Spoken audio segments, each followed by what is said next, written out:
Welcome friends to another r/NuclearRevenge video. NuclearRevenge is often very powerful. Another thing that's very powerful is the support from people who hit the like and subscribe buttons down below. Also, I've set up a channel membership just in case you want to show your support and help keep Storytime going for as long as possible. So if you love my videos or want to have your comments shown like this one by Phantasm, click the join button below this video. That said, our story of the day is by Adorable Joke 6324. Want to promote friends/family instead of knowledgeable current employees? Okay, then I'll shut the facility down. I thought about this one for a while before posting it, trying to decide if I wanted to, and if so, where should it go? Finally, after looking at how it all played out, it clearly belongs here. Sit back, as this is going to take a bit to lead into everything and why it happened.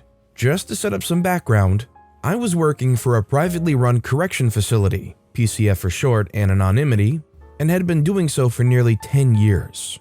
Names will be omitted for anonymity reasons, even though the facility is now long since closed down. The pay is nothing like what state or federal employees get paid, and it was a constant show of being short-handed. I worked my way up through the ranks from being a frontline officer in the units to visitation sergeant, to shift commander, and finally security specialist.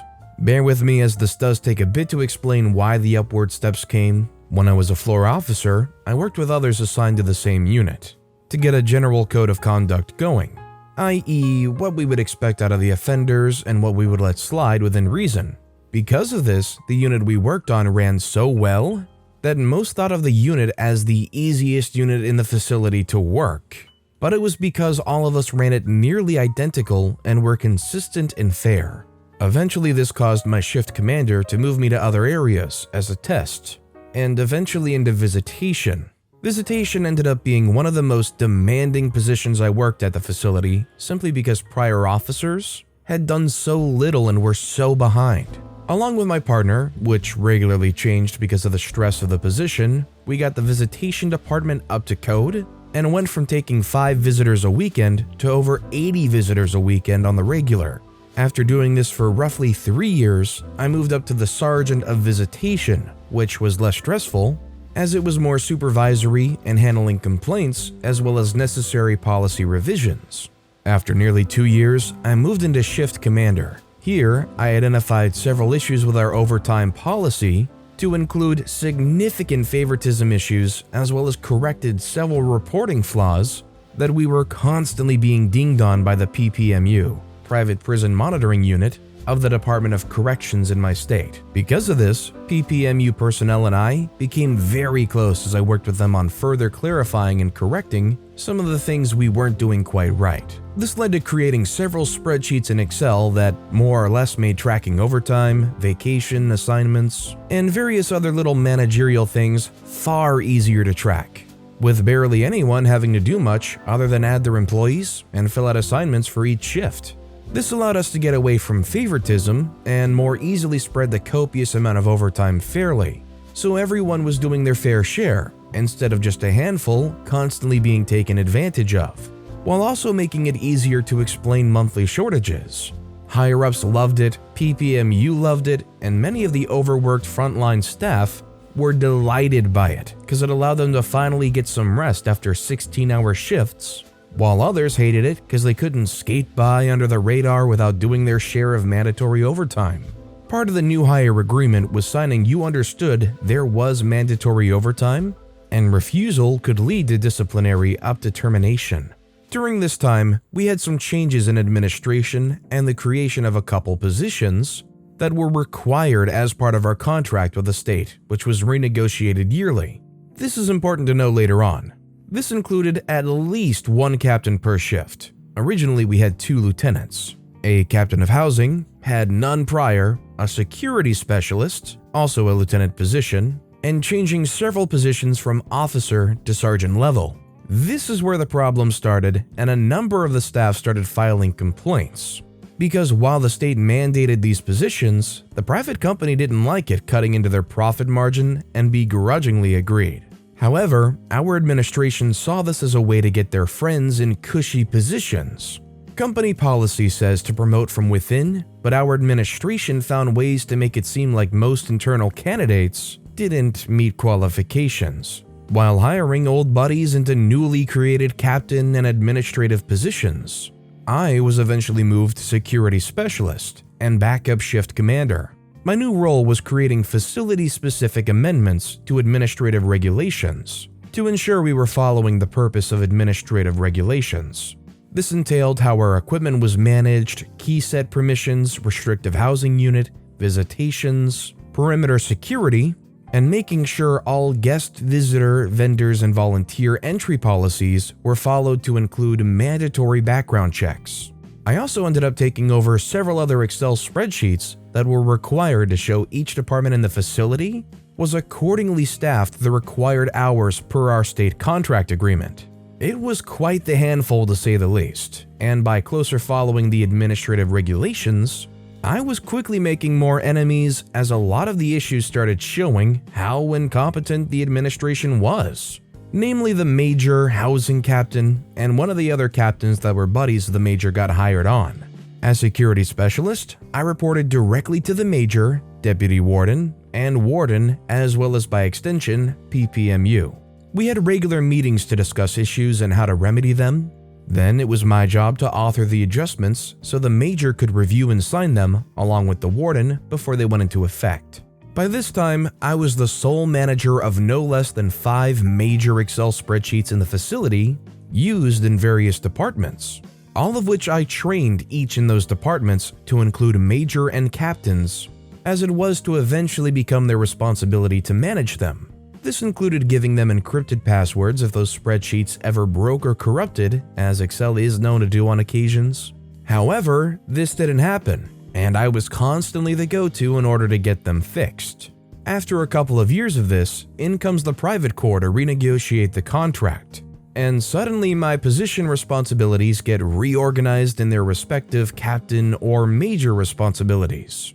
At this time, a new captain position comes open, and I put in for it along with several others with similar experience to me, and one that has absolutely bare minimum experience, but is close friends with the major and another administration sitting on the hiring board.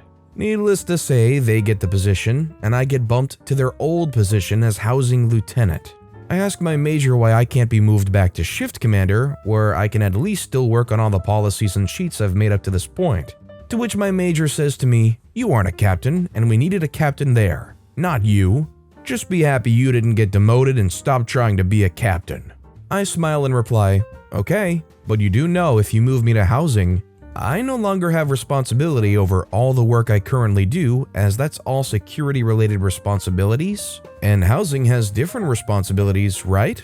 It's important to note that at this private correctional facility, housing and security acted like 2 different entities from one another, and security had final say over housing, but it was housing's responsibility to address housing issues before coming to security.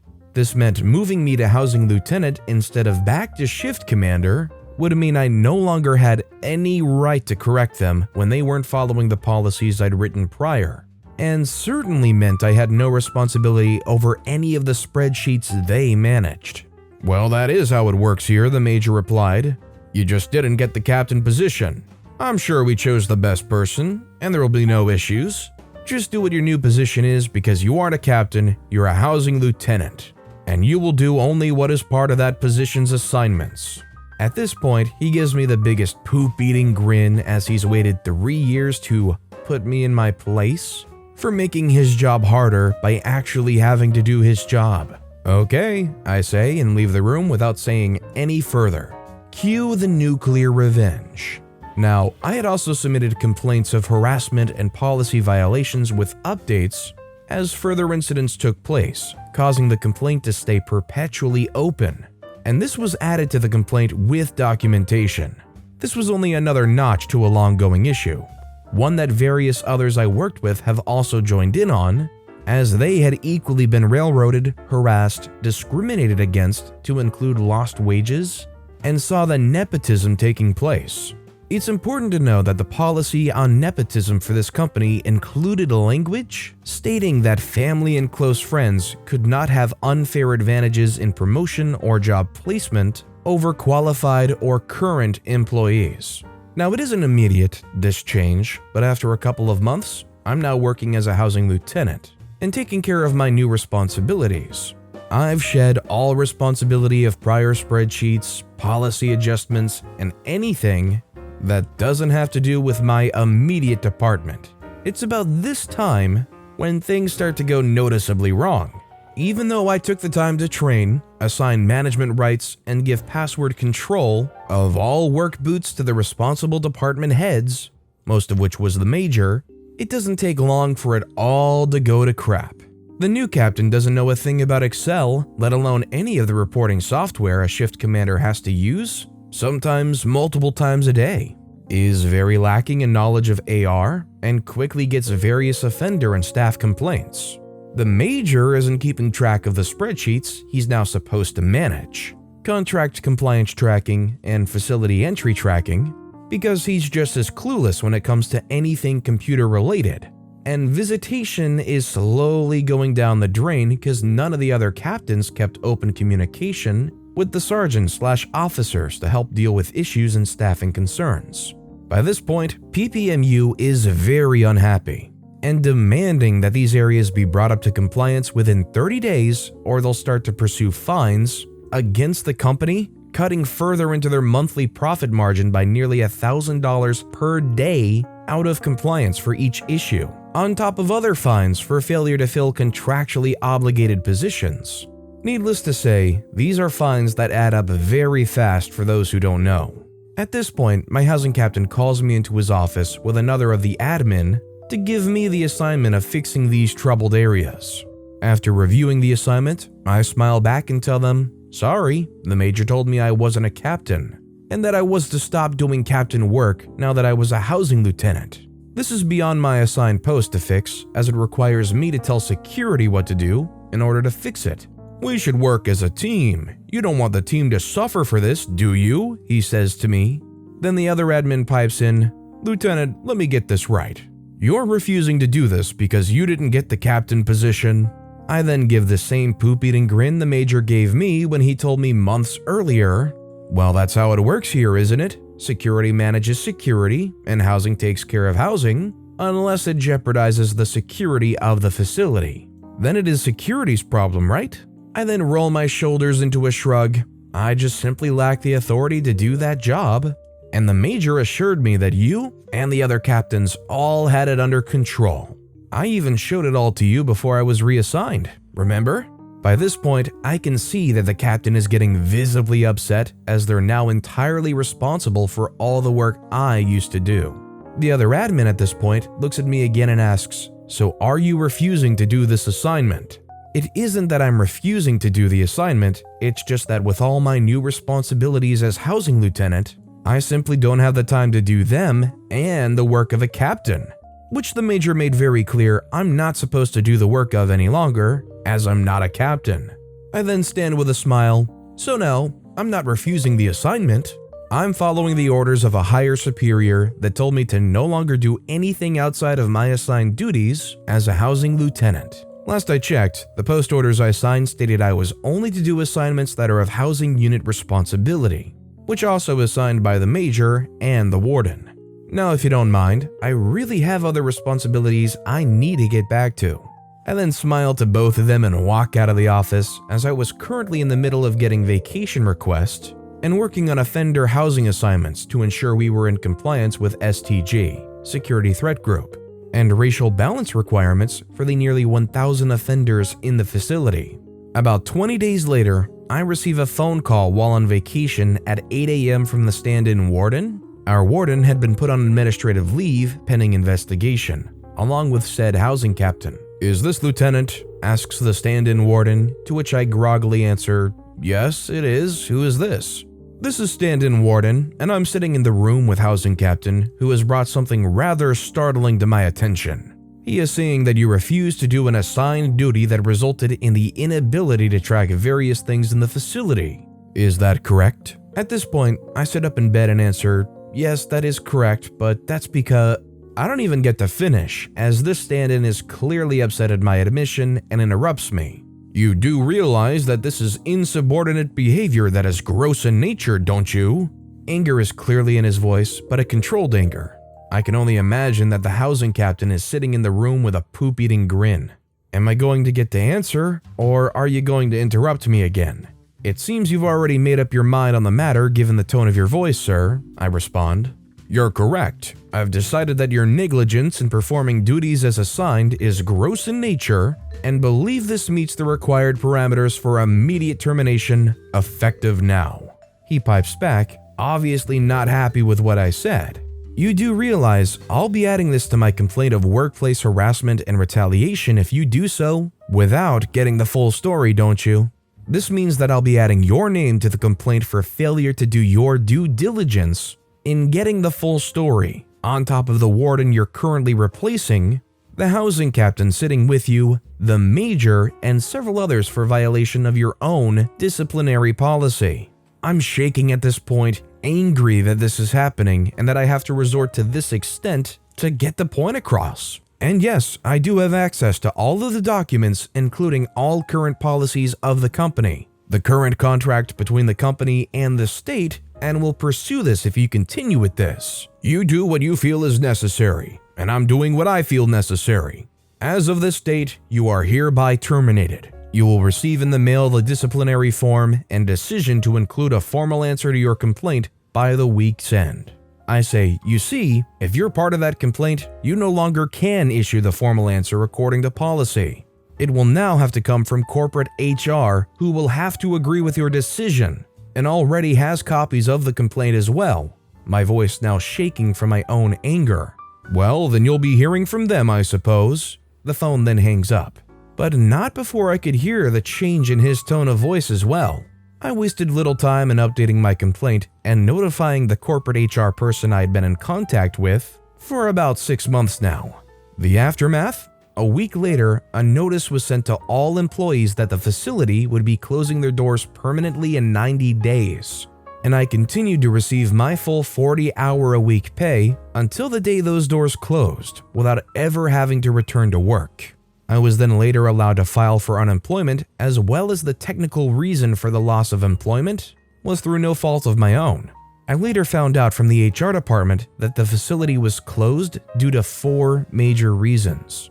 1. The company was no longer making any profit due to poor management decisions that led to PPMU issuing upwards of $75,000 in fines per month on top of out-of-control overtime due to shift commanders not properly tracking their shift officers' overtime, vacations, or days off. 2. Many of the administration and captains had received numerous complaints of company violations, to include harassment and nepotism. 3. PPMU investigated the qualifications of some of the recently hired/promoted administration and captains, as they too were suspicious that they didn't meet proper qualifications for the position.